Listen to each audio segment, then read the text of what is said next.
What's going on, folks? Welcome to According to Sam. Thank you guys for tuning in. Man, when I do this podcast, I prepare, uh, what I'm going to talk about. I have some idea about, the direction that the podcast is going to go in. And I get all these clips, and things queued up to talk about. And even though this is an hour podcast, you see, the way that I do it, I get started and I run through the whole hour, no breaks or anything. And it's just like, just giving you information, um, you know, talking about whatever the theme is that I'm exploring in a given podcast. And at the end of the podcast, when the hour is up, I typically have things that are left over, clips that are left over, things that I wanted to say in the podcast that I didn't get to. And the last podcast that I did talking about Christian nationalism um, is, a podcast that I have a lot more that I did not share with you guys in that podcast and that I wanted to share with you.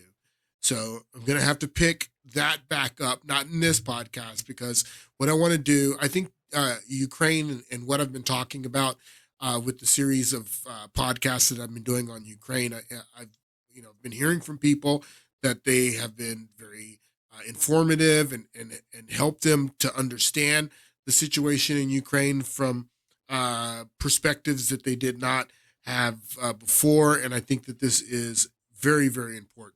So I'm going to finish up talking about Ukraine, but I'm going to get back into, it may not be on Friday.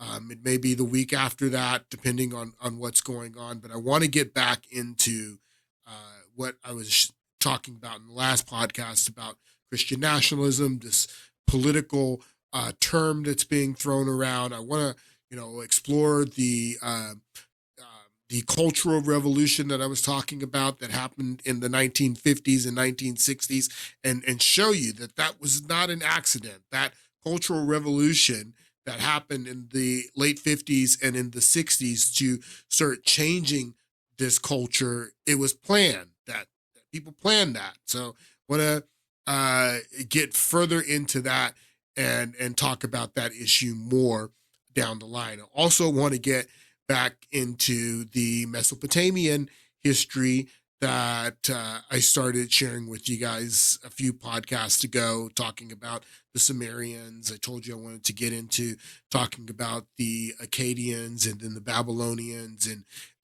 explain things about that history that I think relate to things that are going on today.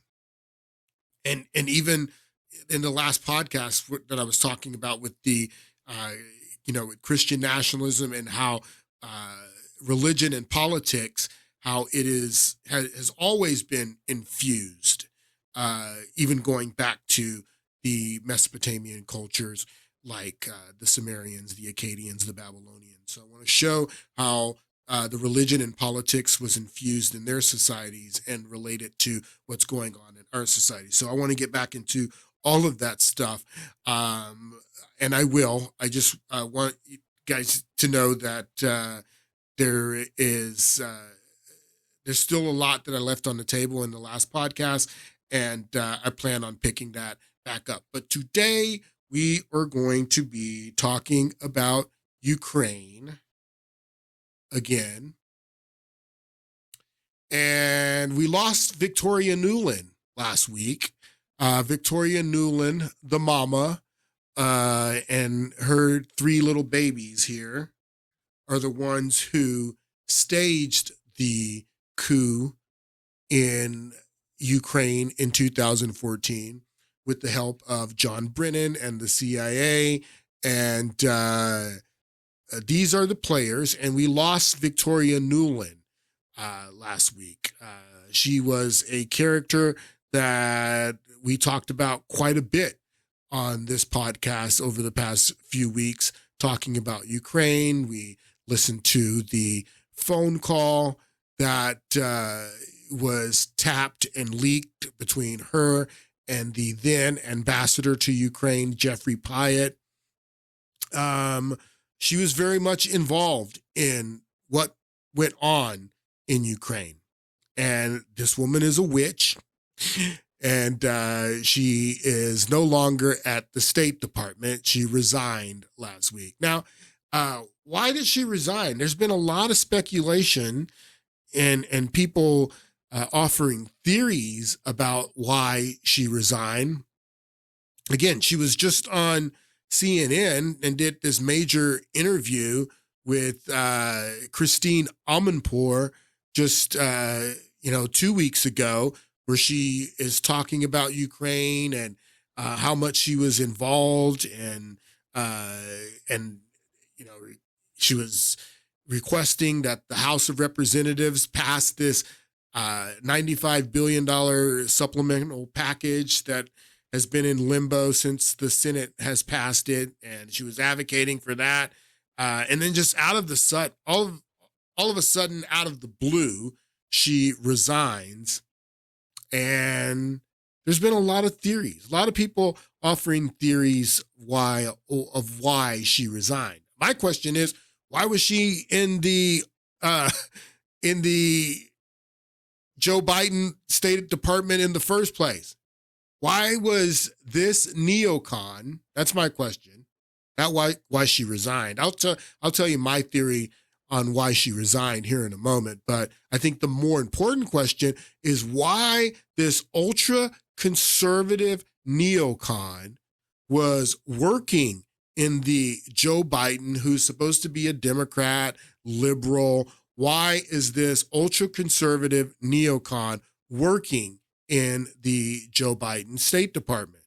Why was she working in the Barack Hussein Obama State Department, who is also a Democrat and supposed to be a liberal? And this is a ultra conservative neocon. Let me tell you who she is. Let's go back down here and talk about, because I told you who her husband was, Robert Kagan, but I don't think, let's get into who Robert Kagan is. This is Victoria Nuland's husband. Robert Kagan, co-founder of the neoconservative Project for the New American Century. So what is the Project for the New American Century?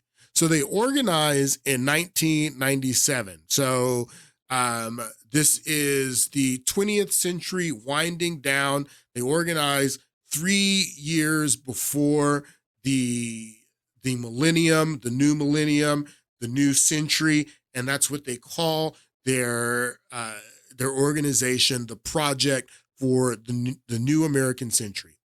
It says here, the Project for the New American Century was a neoconservative think tank based in Washington, D.C.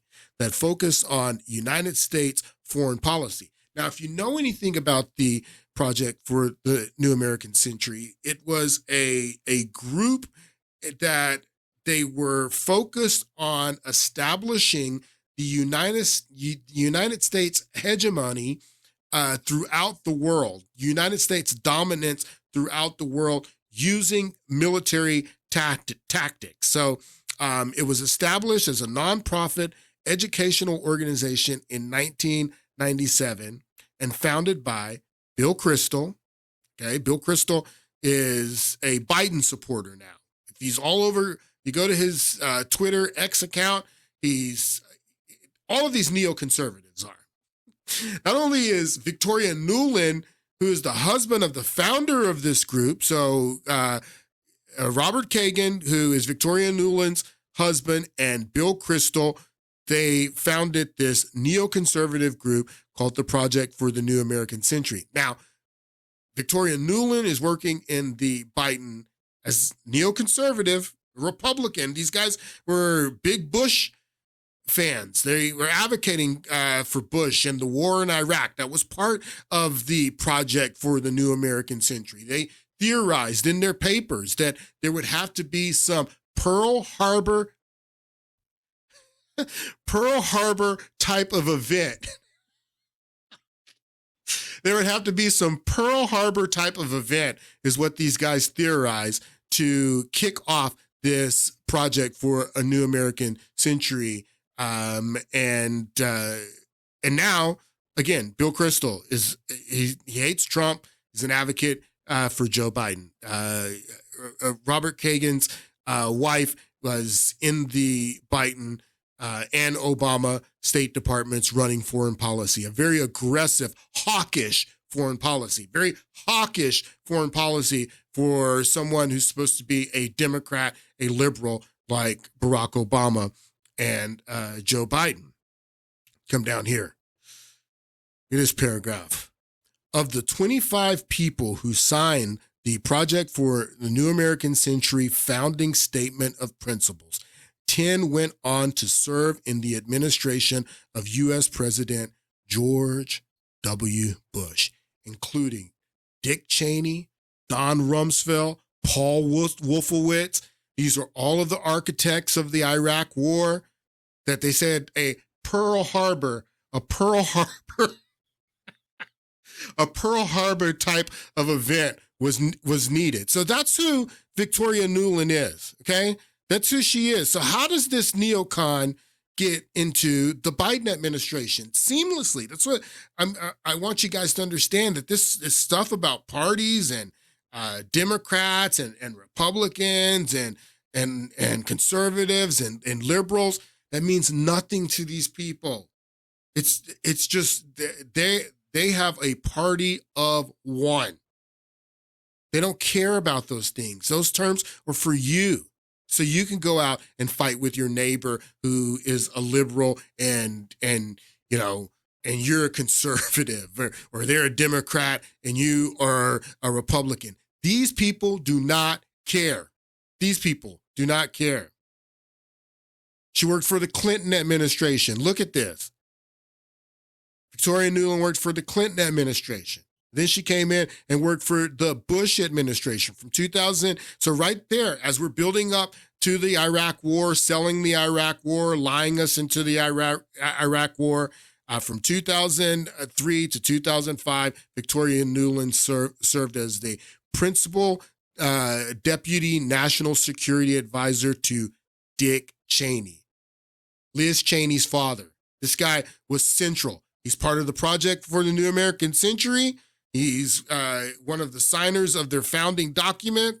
And this guy was there for 9/11, for the selling of the war in Iraq, and Victoria Nuland was working for him. So this is a very neoconservative, hawkish witch is who she is, that we lost last week. We'll listen to a little bit of Glenn Greenwald talk a little bit about Victoria Nuland, and then I'm going to tell you my theory on why she resigned. Because although you mentioned most of the lowlights of her career, one of the things you omitted that actually was most important in launching her as a major voice in Washington was that she was Dick Cheney's top advisor in the White House in 2003 and for the next several years for counseling him on how to implement the invasion of Iraq and then how to maintain the occupation of Iraq. And we're supposed to regard, I thought, the Iraq War as some kind of grave, at best, mistake, if not moral crime, the worst war of the last generation. And yet the people responsible, which certainly includes Victoria Nuland, it's almost like we don't even remember anymore who these people are. We don't even mention it. We just elected Adam Smith, the Democrats did, rather, to the Senate effectively in California last night. He was a major voice for the Iraq War. Of course, Joe Biden was. It's like this has all been forgotten. And then from there, she just continued to implement classical neoconservative policies, not just wanting to confront Russia, but most other countries in the world. And she's part of this neocon circle that liberals just 15 years ago used to describe as warmongering and psychotic. And yet she served very comfortably under the Obama administration with both John Kerry and Hillary Clinton, and then ran Ukraine for both Obama and now Biden. She was running it. She was running it. So not only that, when Barack Obama comes in 2008 or 2009,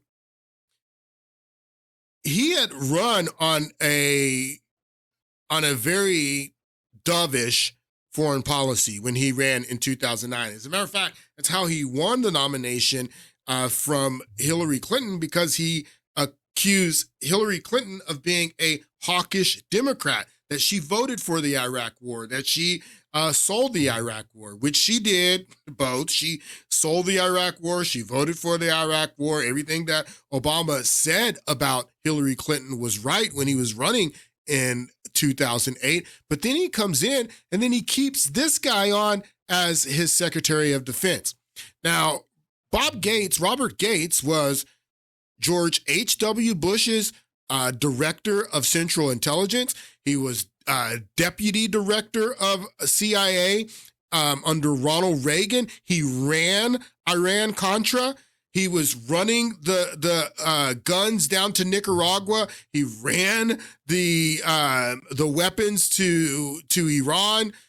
He was the second in command under Casey, and then he became the DCI under George H.W. Bush, and then George W. Bush, after Rumsfeld resigns in 2006, then he brings Bob Gates on to a hawk. This guy is a neoconservative hawk, this guy.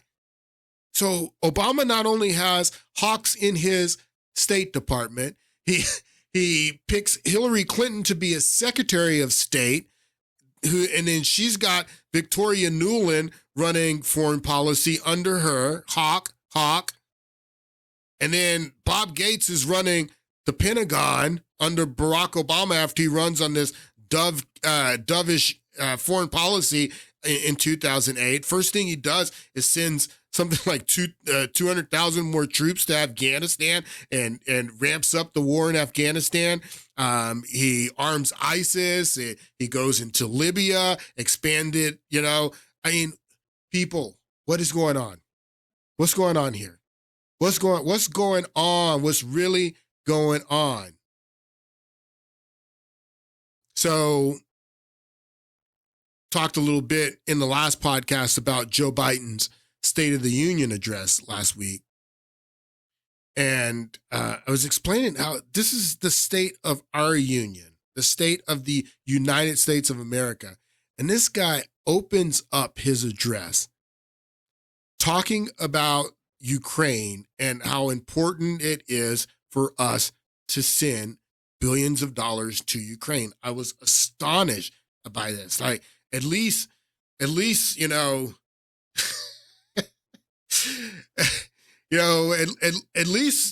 yank our chain a little bit. At least, throw us a bone or something before you get into the Ukraine stuff. But no, right off the bat, he gets into the Ukraine stuff. Like, that is the most important issue to Americans. And this is a guy, again, let me just play this clip. This is the clip of him in the beginning of his State of the Union last week. And I want to point out what these guys are doing, and then we're going to get back into talking about Ukraine. But take a listen to Biden here. Not since President Lincoln and the Civil War have freedom and democracy been under assault at home as they are today. What makes our moment rare is that freedom and democracy are under attack both at home and overseas at the very same time. Overseas, Putin of Russia is on the march, invading Ukraine and sowing chaos throughout Europe and beyond. If anybody in this room thinks Putin will stop at Ukraine, I assure you he will not. So that is a very common line, that we have to stop Putin in Ukraine, because if we don't stop Putin in Ukraine, then he's going to go into Poland. He's going to go into Lithuania. He's going to go into other countries in Europe. And so we have to stop him in Ukraine, because if we don't stop him in Ukraine, after he invades Ukraine, then he's going to go into Poland. So we're hearing this over and over again. That's what they're saying in the media. Joe Biden has been saying this over and over again, not only Joe Biden. Here is Nikki Haley, hawk as well, a defense hawk here is who this woman is. That's why she was rejected by the electorate, because the Republican Party has changed so much since the neoconservative days of the likes of Victoria Nuland, her husband, and their friends. The Republican Party has changed quite a bit since then. So now all of the war hawks are in the Democratic Party, and they're all supporting Joe Biden now, all of them. So the defense establishment, they were throwing a lot of money at this woman to try to get her to disrupt Trump, and to they wanted her to win the nomination because her foreign policy is exactly like his foreign policy. They have the exact same foreign policy. There's no foreign policy. There's no difference in what Joe Biden said in his State of the Union last week and what Nikki Haley says here. Saturday, February 24th, the same day as your primary, is 2 years exactly to the date that the war started when Russia invaded Ukraine. I'm wondering, with 48% of Americans in a recent poll saying that they thought we didn't need to spend more, that we've spent too much already. They want to do 48% of Americans are now saying that they do not want to spend more money on the war in Ukraine. That's significant. That's why, that's why I'm really worried about what these people are going to do, because those numbers are getting worse. More people are starting to see the light. And then, so going back to Victoria Nuland, I was going to explain why I think that she resigned last week. And my theory is Joe Biden asked for her resignation. And I believe that Joe Biden asked for her resignation because this guy is in real trouble within his own party with what is going on in Israel, in Gaza, in Israel and Gaza. And they're calling this guy Genocide Joe. And people are going back and they're looking at his foreign policy record. You can't have Genocide Jane in your State Department when people are calling you Genocide Joe. I think that Joe Biden realized that people are starting to become aware what this woman did in Ukraine, and that the fact that she is a major figure in what happened in Ukraine, and they know that, and people know that, and a lot of his own party within the Democratic Party are starting to wake up and understand the truth about what happened in Ukraine. And Joe Biden asked for this woman's resignation because you can't have Genocide Jane in your State Department when people are running around and protesting you and calling you Genocide Joe. So that's what I believe happened. So back to Nikki Haley. We spent too much already. They want to know exactly where the dollars are going to Ukraine. With that kind of headwind, you have advocated for continued aid for Ukraine. Can you make that case, and can you convince people to see it your way? Well, first of all, I think we should never govern by the polls. And that's exactly why you didn't win the nomination. I think we should never govern by the polls. I think we need to tell people the hard truth. I blame Joe Biden because he has never once told the American people why they should care about Ukraine. That's a lie. And I think we have to look at the fact that I don't think we should give cash to any country, friend or enemy, because you can't follow it and you can't hold it accountable.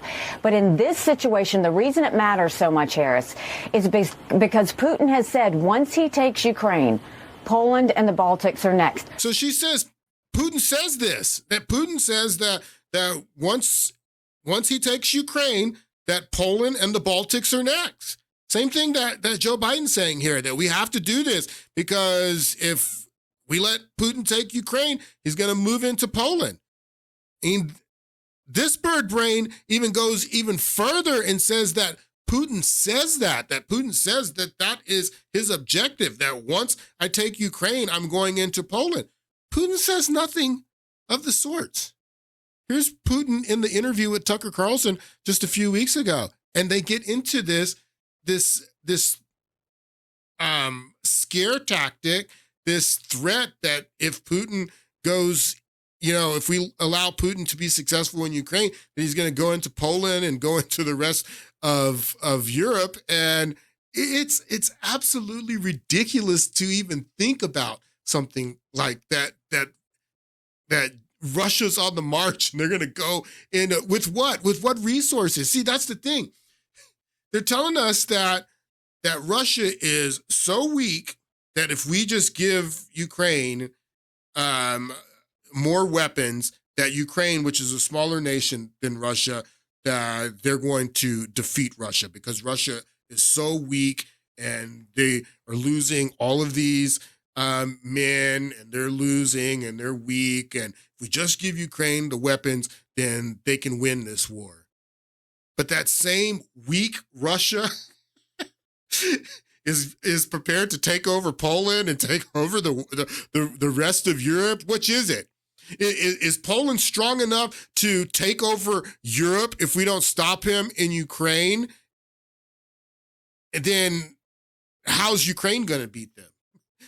And then if they are weak enough to where Ukraine can defeat them, then how are they going to take over Poland and the rest of Europe? You can't have it both ways. And this is what Putin says here. Anyone who's a thinking person would reject this outright. Nuclear conflict? At least that's what they're talking about. And they're trying to intimidate their own population with an imaginary Russian threat.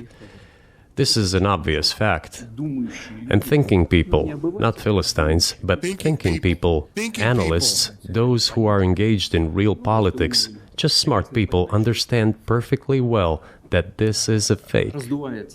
They're trying to fuel the Russian threat. The threat I think you're referring to is a Russian invasion of Poland, Latvia, expansionist behavior.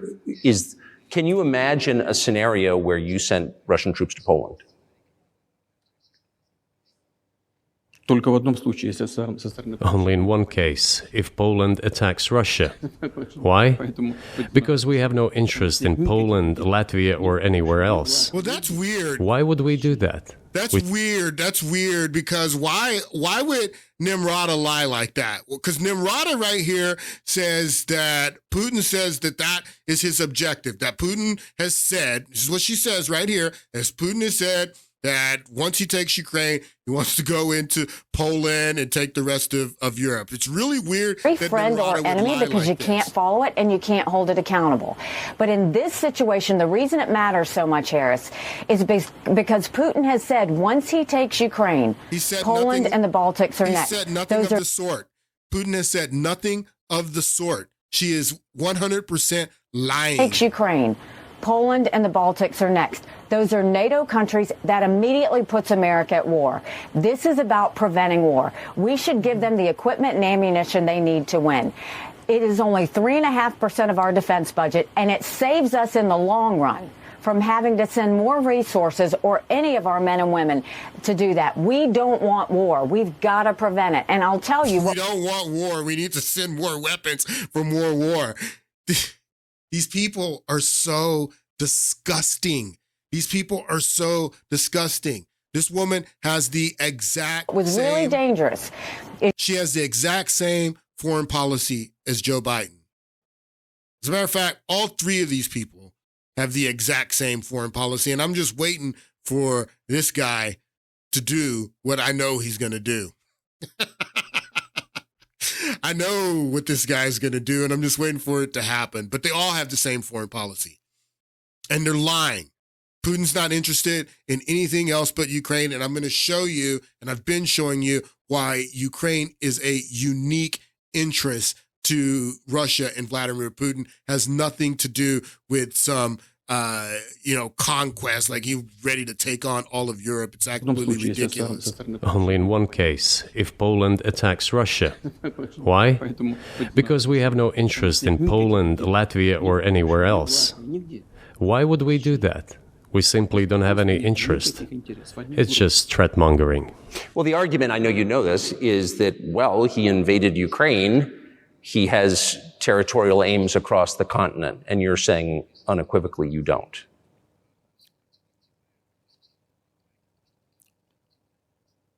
Это абсолютно исключено. It is absolutely out of the question. Absolutely out of the You question. just don't have to be any kind of analyst. It goes against common sense to get involved in some kind of a global war. Common sense. A lot of people don't have common sense, Vladimir. And a global war will bring all humanity to the brink of destruction. It's obvious. There are certainly means of deterrence. They have been scaring everyone with us all along. Tomorrow Russia will use tactical nuclear weapons. Tomorrow Russia will use that. No, the day after tomorrow. So what? In order to extort additional money from US taxpayers and European taxpayers in the confrontation with Russia. They're using the threat of Russia to extort money from U.S. taxpayers. They're using the threat of Russia to extort money. That's what Putin says. I mean, this guy was in the KGB. I don't know if we can believe him. I don't know if we can believe this KGB guy, you know. He's a trained liar, trained mind manipulator. But he said that they're using the threat of Russia, that he's not interested in invading any other countries, and they're using the threat of Russia to extort money from U.S. taxpayers. That's probably not true. There's probably no truth to that at all.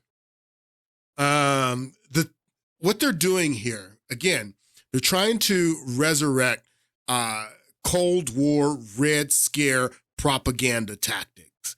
And they're trying to get people to conflate Russia with the Soviet Union.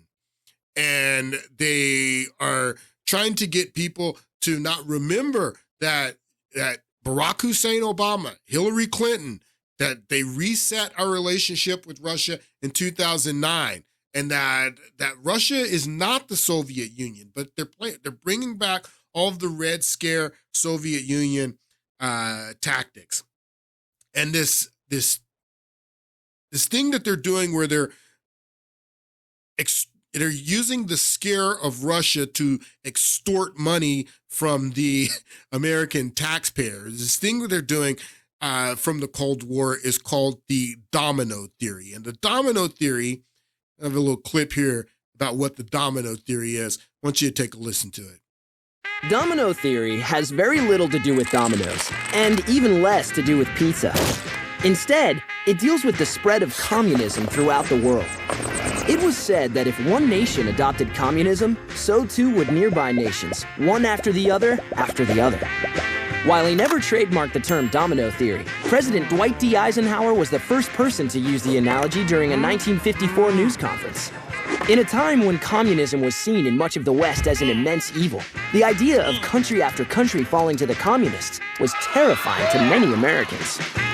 Most fears centered around Southeast Asian countries like Vietnam, and domino theory provided a convenient reason for the United States to get involved in police actions in the region. What did you just say? Domino theory allowed the United States a reason to get into police actions? Interesting. To get involved in police actions in the region. Interesting. Most fears centered around Southeast Asian countries like Vietnam, and domino theory provided a convenient reason for the United States to get involved in police actions in the region. Oh, a convenient reason for the United States to get into military actions. Domino Country theory. after country falling to the communists was terrifying to many Americans. Most fears centered around Southeast Asian countries like Vietnam, and domino theory provided a convenient reason for the United States to get involved in police actions in the region to prevent the spread of communism. Although maybe it'd be better if we solved our problems over a real game of dominoes instead. All right, so that's domino theory, and that's the Red Scare that they are using, Red Scare tactic that they are using to, like Putin said, extort money from the American taxpayer. But if anyone should be accused of being a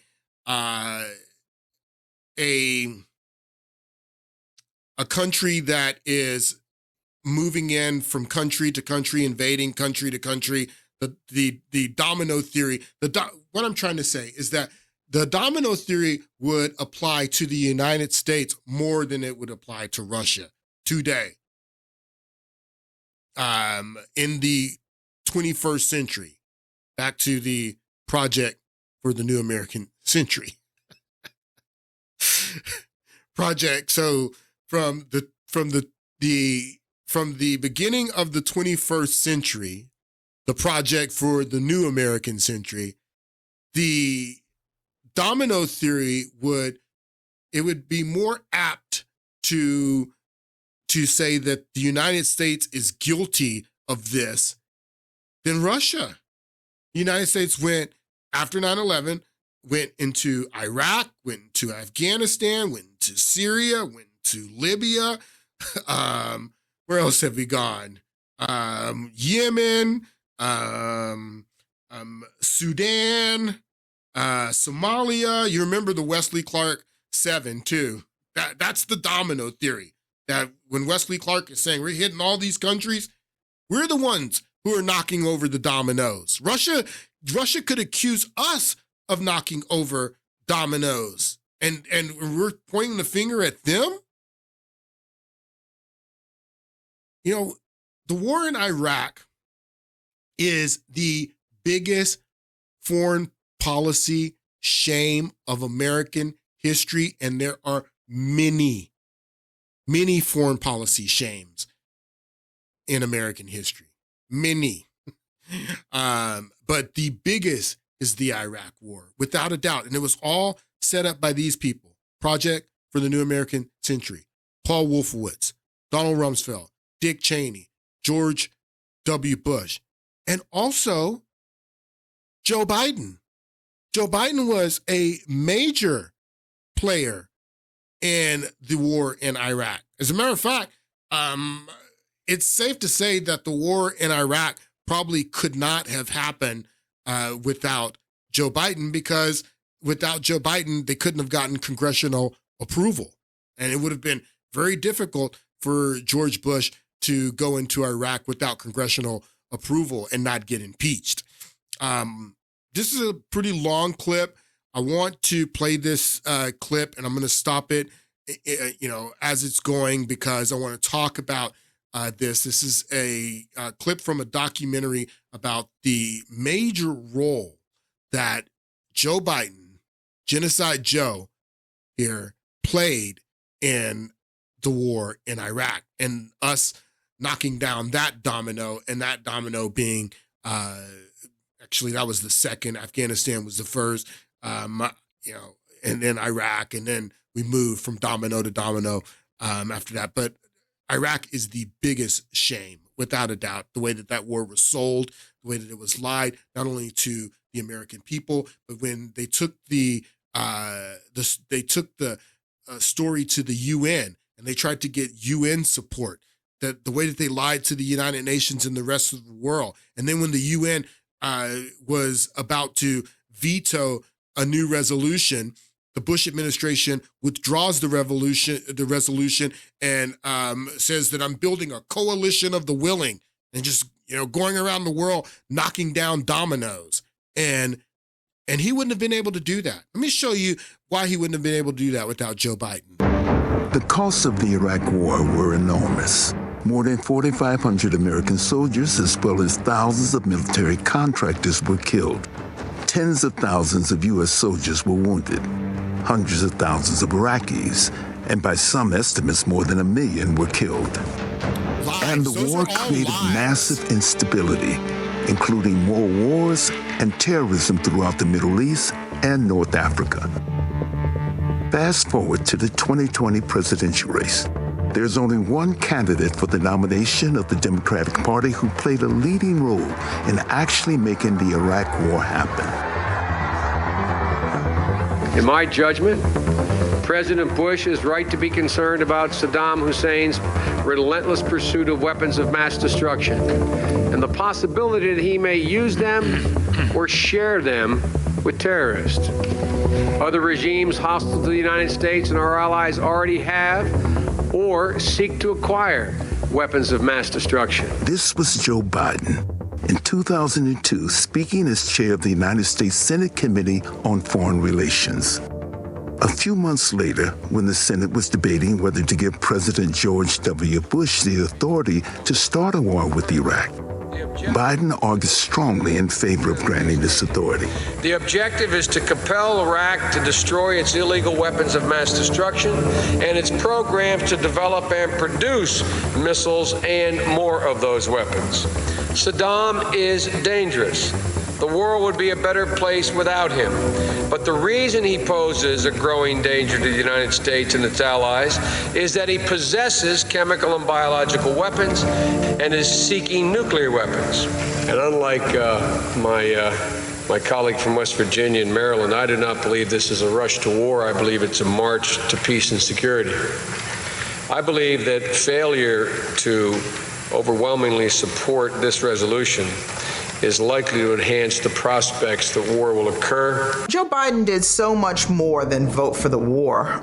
He was the chair of the powerful Senate Committee on Foreign Relations, and he really used his control over that committee to make sure that a majority of the U.S. Senate voted to authorize the war. And that's a very serious thing. Historian Barbara Ransby. It's questionable whether the authorization to start the war could have even passed Congress without all that Biden did to get it approved. So he was the chair of the Foreign Relations Committee, so he played a major role in getting it approved. Biden did to get it approved. So he really did play a major role in bringing us into the Iraq war, a terrible, terrible war. And this was much more responsibility. He bears much more responsibility than many other senators who simply voted for it. Of course, the statement about chemical, biological, and nuclear weapons were false. And many experts already concluded this at the time of the Senate hearings, but Biden didn't allow these experts to testify. That's really significant. As chair of the Foreign Relations Committee, Biden was able to control the Senate debate. So he wouldn't let people who had different narratives, the true narratives, the fact that that there were no weapons of mass destruction in Iraq, and Iraq didn't have a nuclear program, and experts, they tried to bring experts into the committee hearing before they approved this war, and Joe Biden wouldn't let those experts testify. And he was the chair, and look at what this guy did.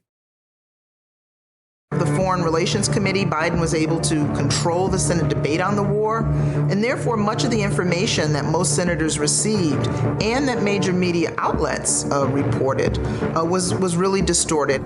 There were other Democrats in the Senate who wanted to put limits on Bush's ability to start a war in Iraq. Very important. For example, if there was no imminent threat to the United States and the United Nations did not authorize a war, then President Bush would have to come back to Congress for another resolution. But Biden shot this down. Now, Biden shot that down. Now, listen to what they were saying. So Congress approved this war first. You got to think that this is right after 9/11. The country is on edge, and Biden is making, Trump or Bush is making the case that we have to invade Iraq, that Iraq has chemical and biological weapons and an ongoing nuclear program.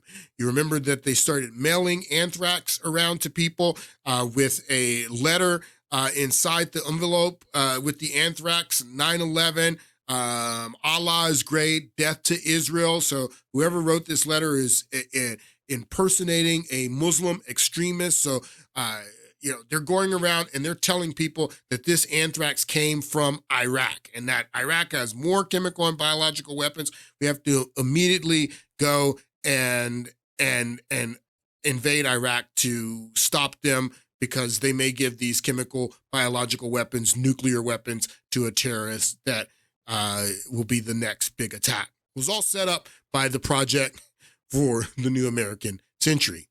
Anyway, Joe Biden. So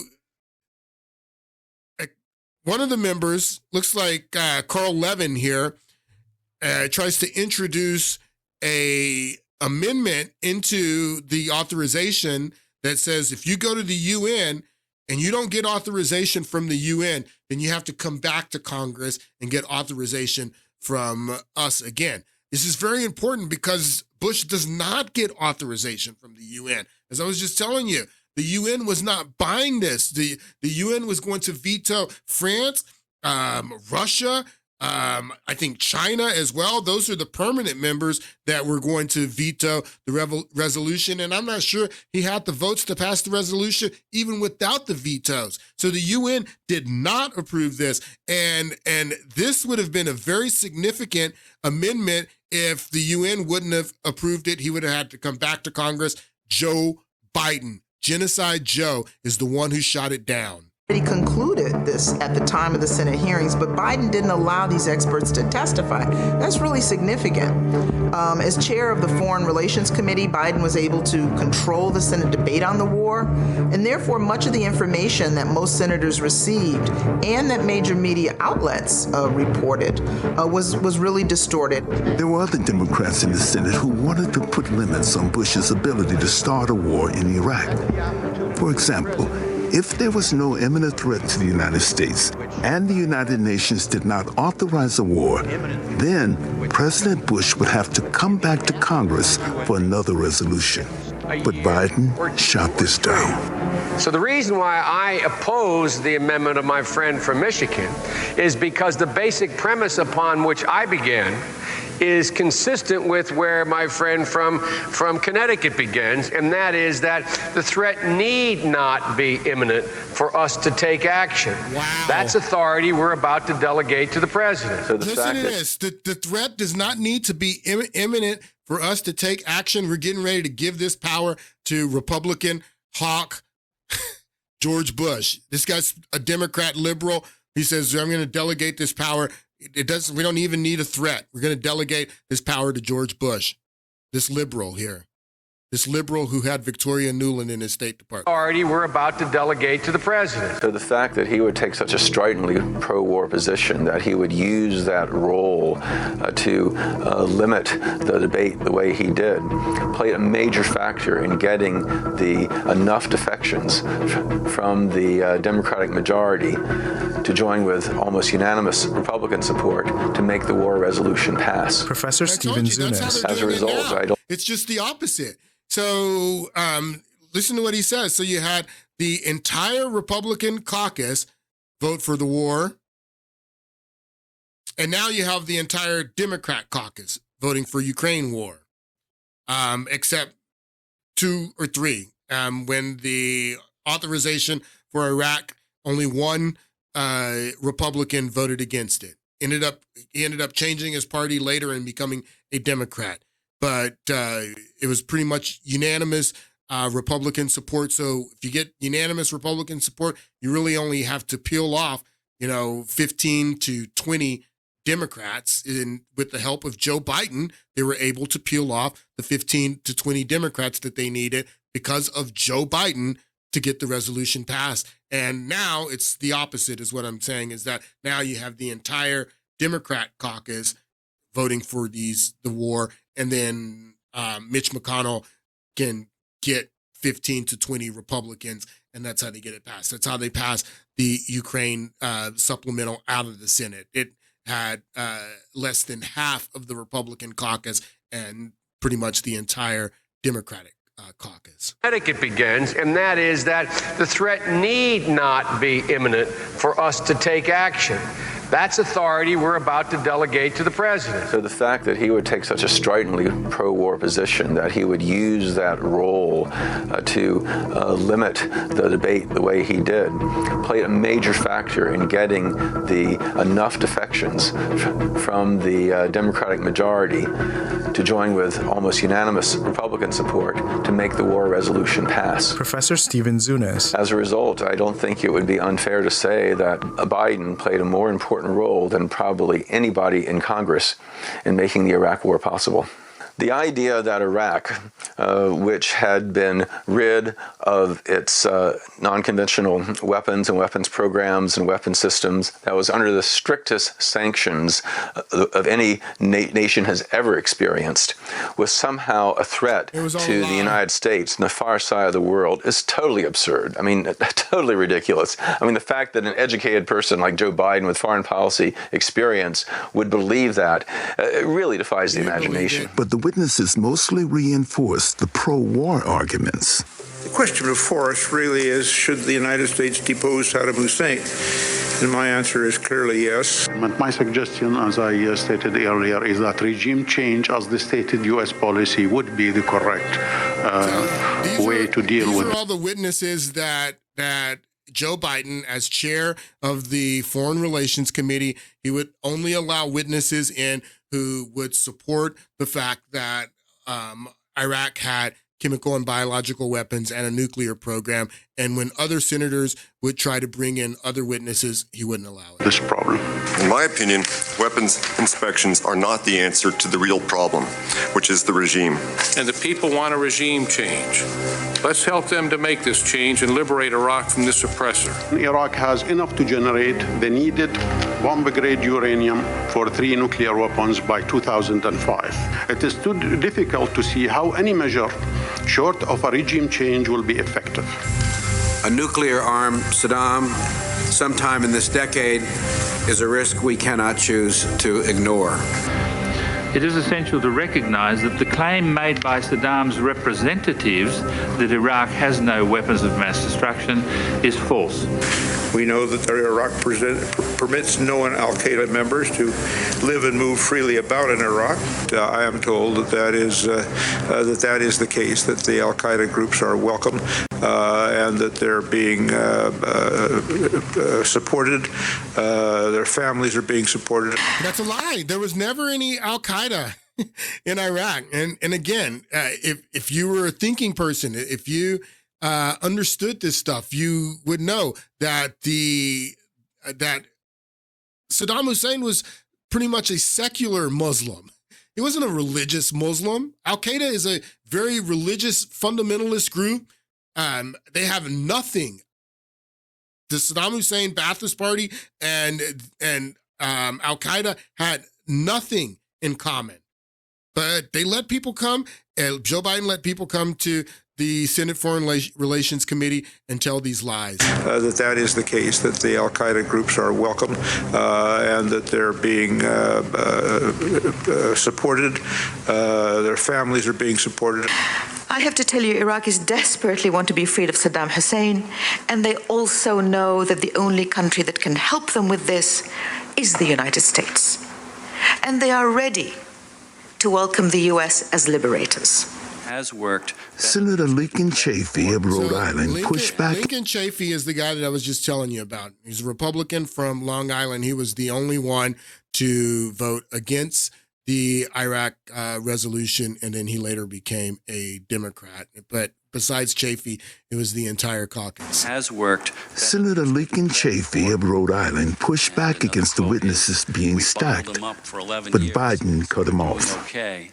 And I do think that it would have been good to have that perspective on this panel, for a better balance. I think we've got from this panel a perspective that the threat is very real, very immediate. And I maybe would ask you to comment on some of these senior military officials, including, according to the article, members of the Joint Chiefs of Staff and their Senator view. Yield, just for a moment, I apologize, but excuse me. Now, he's complaining that the witnesses are stacked and that Joe Biden won't let any witnesses in that have different points of view than the fact that the threat is real, and Biden cuts him off. Article, members of the Joint Chiefs of Staff and their Senator view. Yield, just for a moment, I apologize, but excuse me. The senator from Florida is going to chair the hearing. I have to leave for a few minutes, and after this panel is over, we'll recess for how much time for lunch? 45 minutes for lunch when this panel, I'm not suggesting we finish now.